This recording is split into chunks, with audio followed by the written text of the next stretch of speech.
इस्लाम धर्माचा जो नवीन वर्ष प्रारंभ होतो तो पवित्र मोहर्रम या महिन्यापासून सुरू होतो आणि मोहर्रम या महिन्यात एक जगात आगळं वेगळं असं युद्ध या ठिकाणी करबलाला झालेलं होतं।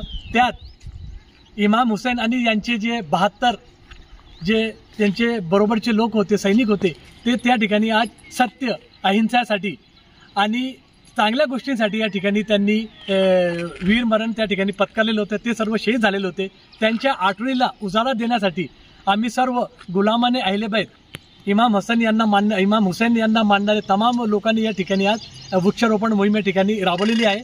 आणि आपण बघत असाल की आज सर्व ठिकाणी आज पूर्ण जगभरात ग्लोबल वॉर्मिंग वाढलेली आहे।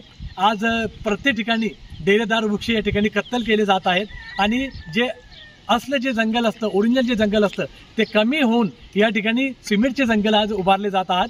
ते आपल्या मानव आणि सजीव लोकांसाठी घातक आहे।